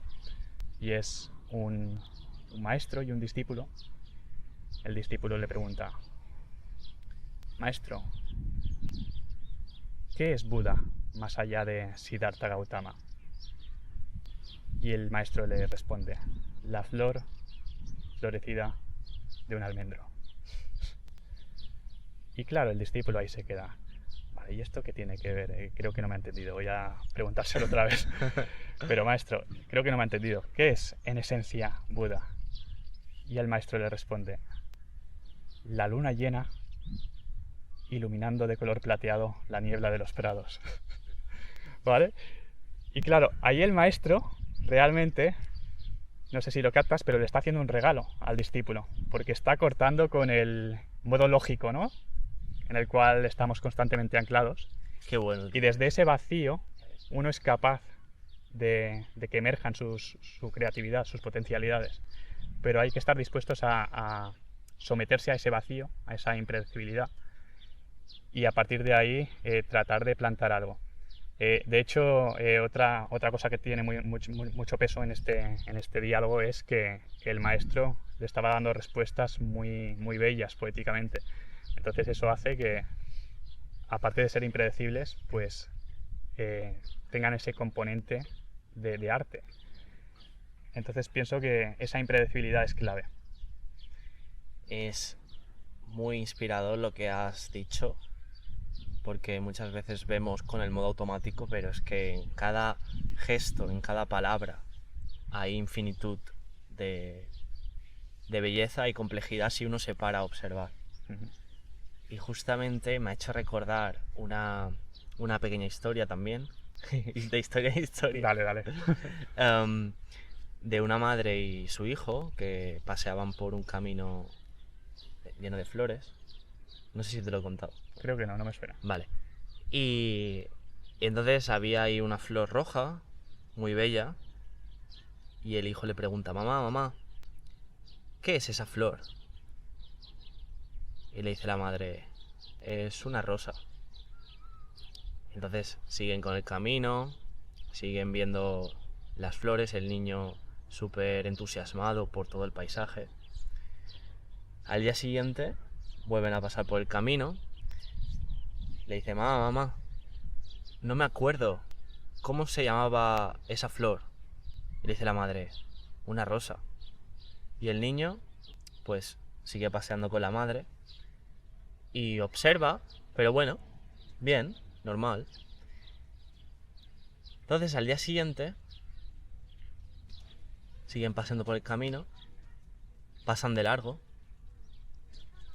El hijo ya no le pregunta nada, simplemente se centra y está por el camino. Y al llegar a casa le dice la madre al hijo: hijo, ¿por qué no le has prestado atención a la rosa, a la flor? Dice: porque ya sé cómo se llama, ya sé lo que es. Entonces me parece muy importante. Qué bueno. Que sepamos ver más allá, porque la rosa es rosa, pero es más que rosa. No sé si me explico. O sea, totalmente, sí. Tiene una infinitud de cromatismos y de variaciones que la hacen bella por sí misma. Claro. Eso ocurre, ¿eh? Es como una tendencia a romper con la creatividad inherente a los niños, ¿no? Que muchas veces les damos respuestas demasiado categóricas, demasiado simples. Exacto. Y ahí coartamos su capacidad imaginativa. Entonces me ha parecido muy potente la historia. Y es que a veces nos sentimos cómodos y es una forma de tener control sobre la realidad, ¿no? Saber conceptualizarla. Porque ahora tú imagínate que vamos caminando y no sabemos lo que son las cosas. Yeah. A lo mejor sentiríamos miedo, ¿sabes? Entonces, es fundamental no privarnos de nuestro niño interior. Eso es. ¿Cómo podemos fomentar en la educación esto? ¿Tienes alguna idea? Jugando más. Esto me hace viajar a tu podcast con Abraham. Jugando más. Jugando, ¿no? Jugando Yo el otro día jugando con vosotros a vóley sentí una sensación que te diría que no sentía desde que era un chibolo. Un chibolo, me ha salido la palabra peruana. Lo que son las... Bueno, ahí me ha influenciado cierta persona. Lo sé. Bueno, me sentí como un niño, como un adolescente, te diría. Por el hecho, bueno, también acaba de dejar el trabajo, ¿no? Y esa sensación de estoy aquí observando la puesta de sol, jugando un partido de vóley y al día siguiente no voy a tener ninguna obligación y probablemente este sea un verano genial porque no tengo obligaciones. Entonces hay que jugar más, tío, hay que tomarse la vida como un juego en ciertos momentos. Para explorar de nuevo, Claro, ¿no? sí. Y para volver al presente, porque los juegos es que yo creo que son muy potentes precisamente porque combinan el espíritu crítico, porque tienes que saber las reglas y tienes que saber combinarlas con las personas, la exploración, porque estás constantemente pues ahí. Y luego estar en el presente, o sea, son muy potentes. Y de hecho no solo lo decimos porque nos ha surgido, sino también la ciencia lo avala. Claro. Que para mantener la neuroplasticidad es necesario jugar. Una hora al día, ¿no? Una hora al día, ya lo sabes. Sí, me lo sé. Qué bueno, pues Vale. sí, pienso que sí. Y aparte, es una forma de placer de las que tienen que ver con la serotonina. Es decir, es una forma de placer de las cuales vale la pena abrazar. El placer no es ni bueno ni malo. A veces con mi contenido puede dar la sensación de que criminalizo el placer, nada más lejos de la realidad, sino el placer que tiene que ver más con los impulsos de la dopamina, ¿no? Con lo que tenemos más a mano en nuestro bolsillo, digamos. Depende cómo lo usemos, ¿no? Claro, Y hacia dónde nos claro. lleve Sí, ese sí, placer. Sí. Entonces el placer, pues poniendo ciertos matices, yo creo que es abrazable. Entonces podríamos mejorar mucho nuestra sociedad si jugáramos más, ¿no? Totalmente. Si nos tomáramos esto un poco más flexible. Totalmente, sí. ¿Para ti qué es el progreso? Bueno, el hecho de que estemos aquí sentados y pueda plasmar todo lo que tengo en mi mente en forma de ideas comprensibles, y el hecho de que otra persona que lo está oyendo pueda comprender la esencia de este mensaje, tiene que ver con el progreso. Tiene que ver con una capacidad adaptativa, con un aprendizaje. Entonces, para mí el progreso va por ahí. El hecho de que nuestros recursos cognitivos se vean reforzados. Sin progreso no estaríamos aquí teniendo esta conversación que estamos teniendo. Entonces creo que es algo esencial. Sin progreso, igual que decía Nietzsche, que sin música la vida no tendría sentido, pues sin progreso la vida no tendría sentido tampoco. Vale, tío. ¿Tú ves el progreso en la sociedad? Veo un progreso decadente. No sé si patentar ese término o no, pero veo que hay un progreso decadente en la sociedad. ¿Por qué lo ves? Igual es porque quiero verlo también, ¿eh? Es decir, porque a través de la información que nos puede llegar por medios de comunicación, esa es la parte que nos dejan ver.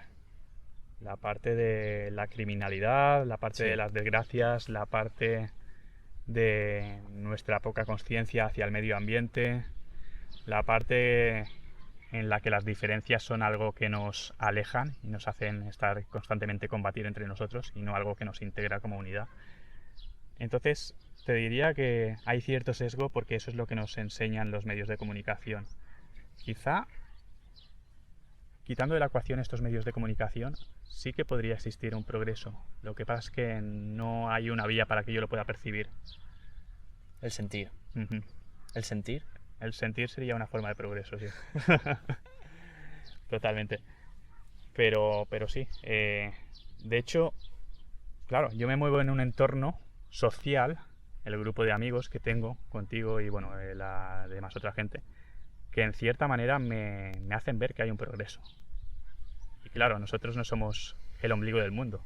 Si nosotros estamos dentro de ese progreso, también habrá otros grupos sociales. Dices que podríamos ser una burbuja, ¿no? Puede Dentro ser, de un mar. sí, totalmente.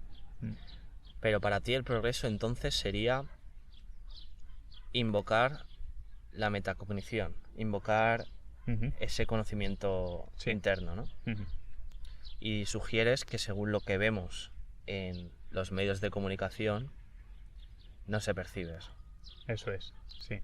Claro, debe haber cierto interés también en que no se perciba, Vale. me imagino. Pues, para quien nos escuche, ¿qué herramientas le podrías proporcionar para que el progreso se diera en ellas?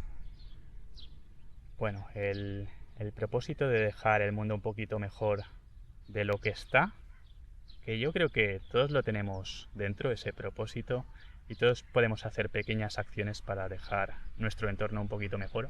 Trascender a nosotros mismos, sí, ¿no? Ya sea por ayudar a personas necesitadas, por trabajar con el medio ambiente, por cuidar de animales. Son pequeñas acciones que se pueden alinear con cosas a las que uno le gusta hacer. Entonces yo creo que a partir de ahí el progreso es posible. A partir de tener esas pequeñas inquietudes, y luego el tema del entorno también, juntarte con un entorno que sume a esas inquietudes y que esté en consonancia con esa forma de ser, ¿no?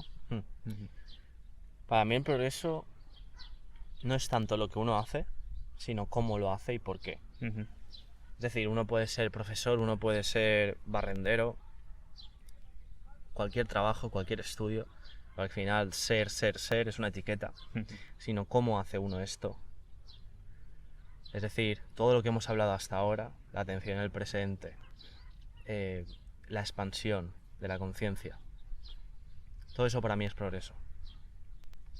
Y eso no necesariamente tiene que cumplir con ninguna función, con ningún puesto de trabajo, ningún estudio, es una forma de vida, ¿vale? Para mí. Y me parece muy interesante también lo que has dicho, porque hoy en día pues estamos imbuidos en esta inmediatez, ¿no? Y es necesario parar y ver por qué hacemos las cosas. Totalmente de acuerdo. Es que he coincidido 100%, entonces nada que añadir ahí. Pues mira, ahora te voy a decir unas cuantas oraciones inacabadas. Vale. Y tú vas a hacer de ChatGPT, ¿vale? Venga, tío. Me mola el experimento. Vale, tío. Venga, la primera es: sin amor, ¿no? Lo pienso, ¿eh? Sí. Bueno, mejor lo siento. Sí. El pensar es tóxico.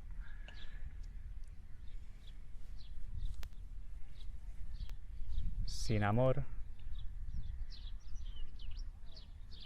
no puedes llegar a ser lo que estás destinado a ser.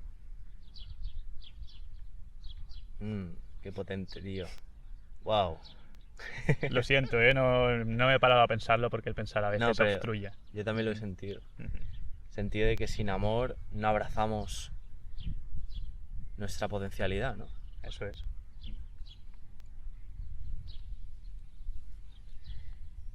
La muerte es... La muerte es una puerta que nos aleja de lo conocido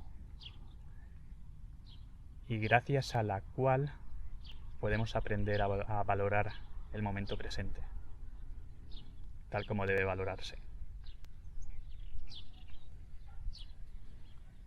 Si fuéramos inmortales... Si fuéramos inmortales, la vida no tendría sentido. ¡Wow! ¡Qué potente! Me ha salido del alma. Explica tu respuesta. Bueno, sí, muy brevemente, porque creo que tampoco hay mucha chicha, pero yo por lo menos soy una persona que constantemente está queriendo abrazar el cambio. Entonces yo creo que la muerte es de alguna forma necesaria en el sentido de que si fuéramos inmortales nos estancaríamos, porque llegaría un punto en que ya lo sabríamos todo, ya habríamos tenido todas las experiencias vivibles. ¿Seguro? Y no estoy seguro, igual que no estoy seguro de muchas de las cosas que forman parte de mi sistema de creencias. Vale. Pero creo que caeríamos en un sinsentido. Caeríamos en un sinsentido por porque ya lo que es ilimitado no tiene valor. Y yo quiero saber qué hay detrás de la cortina, tío. Quiero saber qué hay detrás del velo. Sí, sí, sí. Cuando llegue Te la hora. entiendo. Pero sin embargo, el progreso científico puede llevarnos a ello, según algunos científicos, neurocientíficos, que sugieren que la muerte es una enfermedad. Ajá, vale. La afrontan desde esa perspectiva, entonces intentan curar la enfermedad. Wow. No sé, tío, a mí me rechina bastante. Es decir, creo que todo la base espiritual que en cierta manera forma parte de la humanidad se derrumbaría y dejaríamos de ser humanos. ¿Tú crees? Hombre, ya empezamos a ver los primeros transhumanistas, ¿no? Con Sí, todas las extensiones, los cambios de extremidades, todo esto. Ya empezamos a tener parte de robótica, ¿no? Claro, claro. Y de hecho ha habido incluso algunos que se ha añadido una extensión del espectro electromagnético que vemos, porque nosotros vemos un espectro que se llama el espectro visible, que son los colores que percibimos. Claro. Los colores están asociados a una frecuencia, a una longitud de onda de la onda que percibimos. Pero podríamos expandir esto, pues ya se está haciendo también. Y estas personas pueden ver las ondas de wifi, por ejemplo, las ondas de radio. ¿Las ondas radio? Sí. Wow. No sé Pero cómo, porque es algo que no se puede imaginar. si ya de por sí estamos bombardeados a estímulos a un nivel de Imagínate. locura, imagínate con eso. No sé, a mí me parece un poco turbio, la verdad. O sea, me lo imagino en plan como un videojuego para un ratito, pero sé que la cosa no va así, entonces no sé. Pero también podría suceder en un futuro inmediato incluso, que cada vez las simulaciones sean más convincentes. Ya. Imagínate que integramos nuestros sentidos en un mundo virtual. ¿Para ti dejaría de tener sentido todo? Depende de si en esa ecuación está la inmortalidad de la que hablabas o no. Pero claro, es una respuesta que te doy de forma muy vaga porque uno no sabe cómo respondería hasta que lo vive. Claro, hasta que lo ¿Sabes? siente. Entonces no te puedo responder al 100%. Tampoco te podría responder 100% cómo me voy a sentir cuando me queden minutos de vida. Entonces Sí. es una respuesta especulativa. Ahora, según Ahora ahora. mismo. Sí. Pero en cualquier caso, la inmortalidad real no se podría alcanzar según la ciencia actual porque hay un principio que se llama el segundo principio de la termodinámica, el principio de máxima entropía, donde el universo siempre tiende al estado de máximo desorden o de mínima energía. Y eso hace que la energía útil, por ejemplo, cualquier tipo de energía, combustible que usamos para los coches, vaya mermándose. Es decir, la energía se va esparciendo y va siendo más improbable poder usarla. Entonces, bueno, dentro de cientos de miles de millones de años tal vez ya no podríamos ni siquiera existir. Pero bueno, es un apunte un poco... Vale. La última. La más fácil, ¿no? Sí. La última de las inacabadas. Aún faltan dos. Ok. Venga, dale. Con la inteligencia artificial llegaremos a... Wow, es muy matizable esta, tío. Pues... Vale. Claro, es que una respuesta que integre a todo el conjunto de la humanidad, no sabría decirte. Vale, voy a tratar de sentir también. El ki. Estos son retos, ¿eh? Me gusta que me retes, tío. Me gusta, me haces pensar. Bien. Con la inteligencia artificial llegaremos a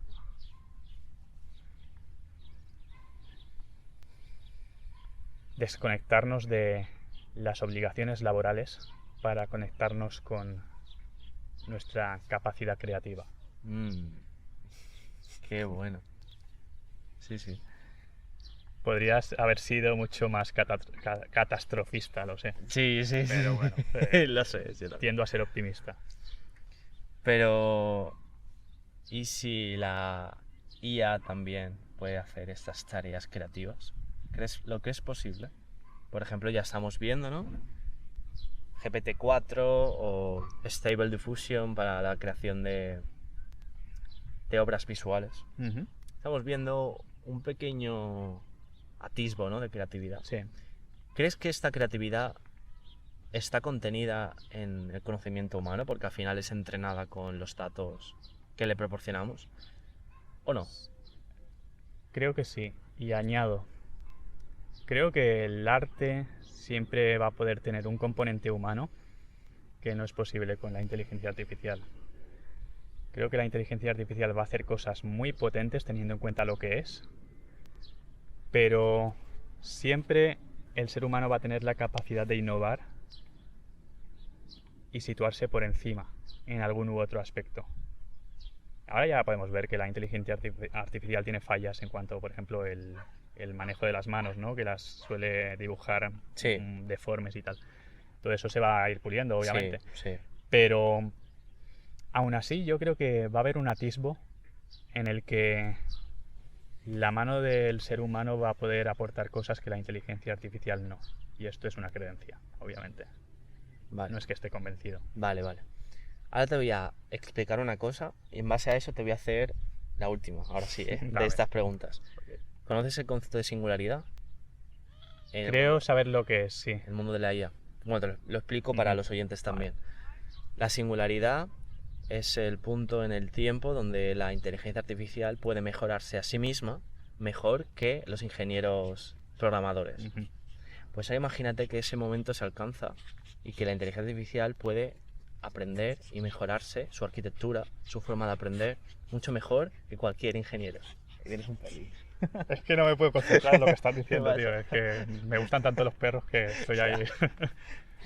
Pero... Me ha reventado todo. Nah, tío, no hace falta que lo cortes. No, va bien.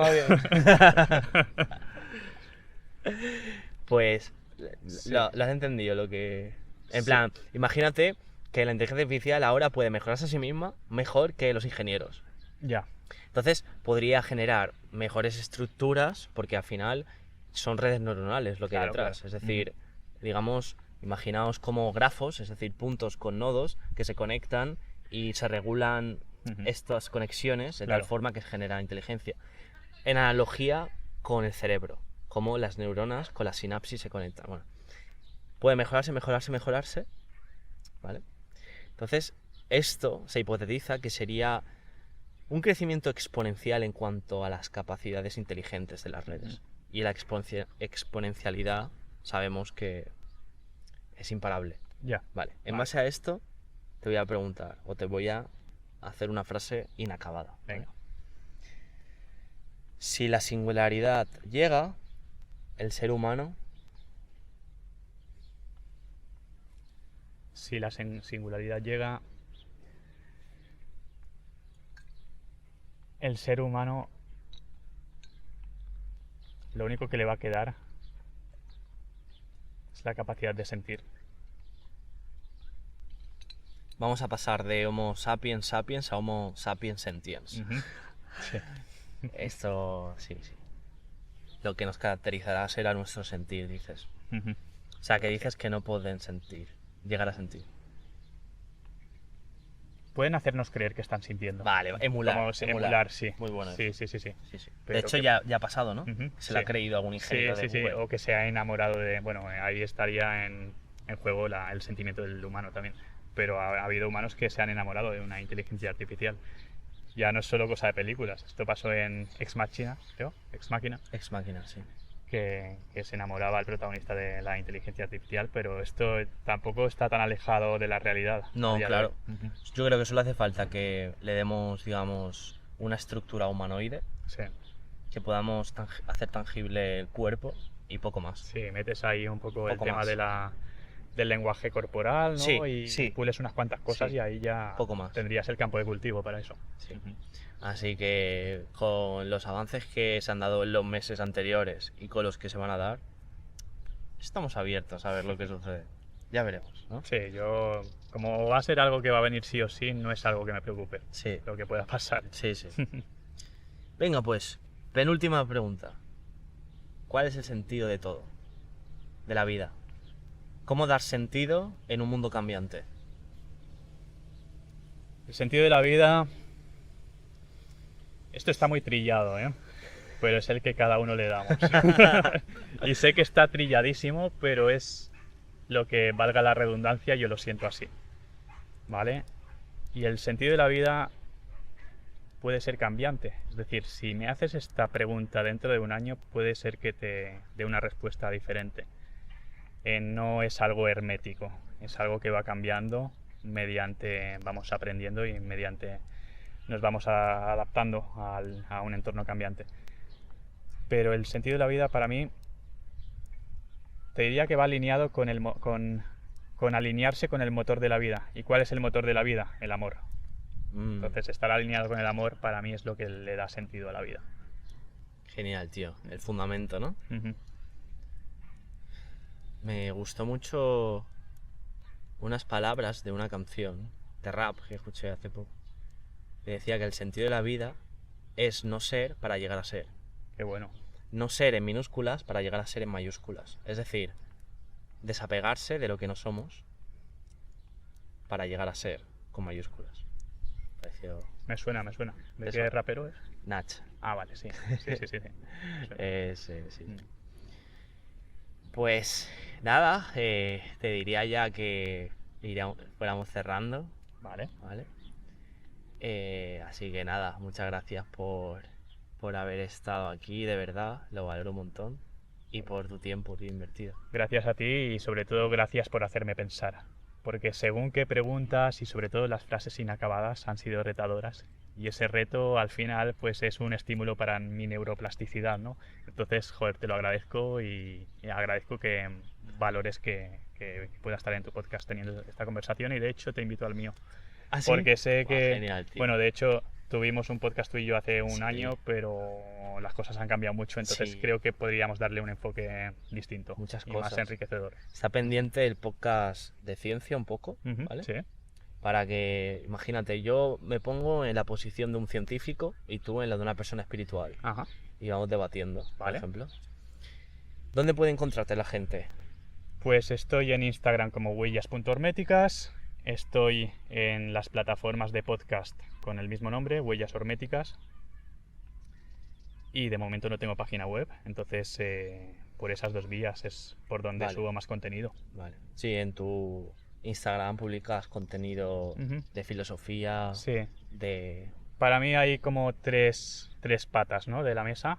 Es la filosofía, la espiritualidad y el desarrollo de nuestro potencial como humanos. Creo que a partir de esta rueda se puede generar algo muy transformador y es así como lo abarco tanto en el podcast como en el Instagram. En el Instagram lo que subo sobre todo son extractos de mis podcasts, de un minuto y Vale, medio más o menos. genial, para que no solo se queden en la mente, sino también en el sentir, ¿no? Eso Porque es. también los combinas con una voz un poco más atenta, con música, ¿no? Ujú. Con imágenes, Sí. eso también Sí, es sí, sí, importante. y influye. sí, potente.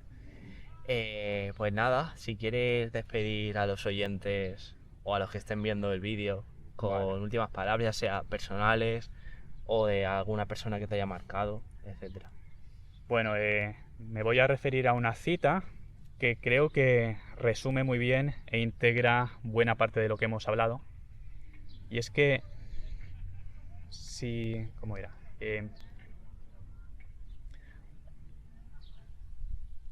Un cuerpo que no se expone a luchar contra algo acabará luchando contra sí mismo. Buah, tío. Genial, pues muchas gracias. A ti, tío. Muchas gracias. Ay, tío. Dale, tío. Ay. Hostia, mis piernas, tío. Ya, tío. Yo por eso la he estirado, Dios.